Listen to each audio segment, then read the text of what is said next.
Hey everyone, Dr. Grant here, Change the Game PT. Wanted to talk to you today about how to get rid of your back pain. You know, the common back pain that most people experience is going to be right around here, right? And kind of into the hips. And what we're not going to talk about here right now necessarily is pain that extends all the way down the leg. There's a difference. I'm a physical therapist. There's a difference between neurogenic low back pain, which means that you're having compression on a nerve, or a herniated disc causing compression or pressure on a nerve. There's a difference between that and the typical back pain that most people are going to experience. I mean, matter of fact, 90% of people are going to experience low back pain at some point in their life.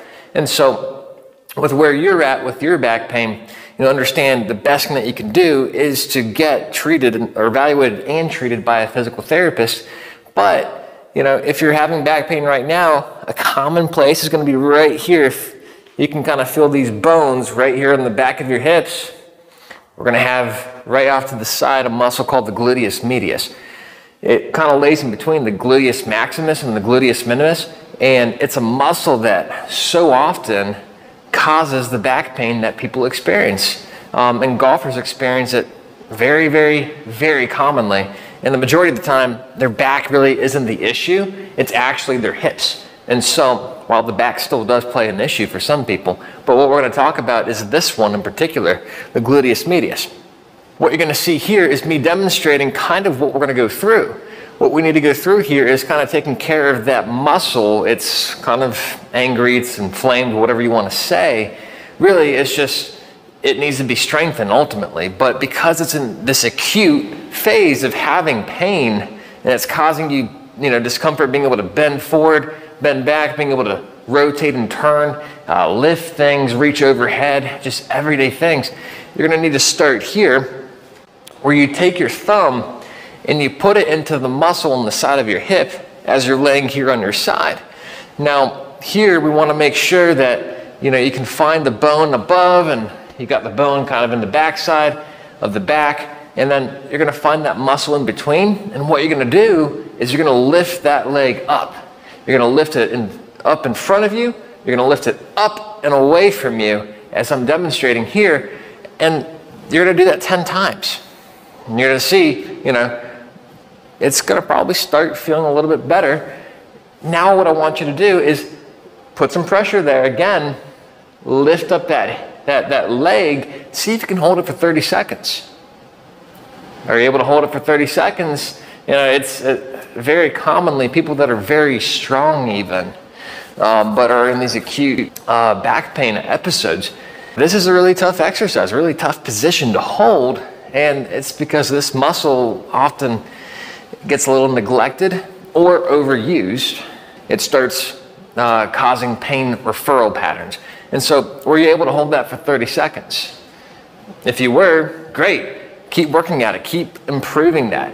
The next thing that we're going to do is this exercise, where what you're going to see is my foot's on the back of top of a bench. My other foot is forward. And what you're going to do in this position is we want to slightly tilt forward, very minimally, and a little knee bend. You should feel kind of a stretch into that hip, that glute of the leg that's on the ground. And what you're going to do here is you're going to turn that leg out to the side very slowly with the band across your knees, and just do it for 5, 6, 7 repetitions, and really try to feel that muscle doing the work that it should be doing in the first place. Lastly here, this third exercise that you can do is you can take a band, or you can take a dog leash, you can then put a kettlebell through it and kind of hook it around your waist, and what you're going to do is you're going to kind of walk forward and backward very slowly as to not, hit the kettlebell on your legs.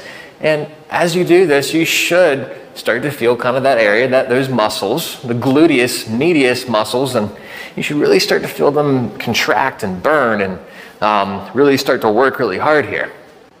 And so, again, just forward and backward. We're not looking to do too many right now if you're still kind of having a flare-up. And what you should notice is that you should start to have some relief. And, you know, the best thing that you can do is to continue to get stronger, to keep improving your mobility in these different areas that we've talked about for golfers, right? The neck, the shoulders, the spine, and the hips. As you work on these things, and as you work on, you know, what you need for your back, you will get better. But understand that rest is not the answer in the majority of cases. It is not the answer in the majority of cases. And also, if you do have, you know, worst case scenario, you know, really bad bulging disc or neurogenic kind of pain where it's pain down the leg, majority of the time you don't need surgery for that. Reality is you just need to be properly taken through a rehab progression with a physical therapist and progressed through strengthening exercises to get you better, to get you more resilient. And so if you have any questions about, you know, what we've talked about here today, let me know. If you want to see more of this kind of content, just, you know, leave a like, subscribe, a comment below. And until next time, let's change the game.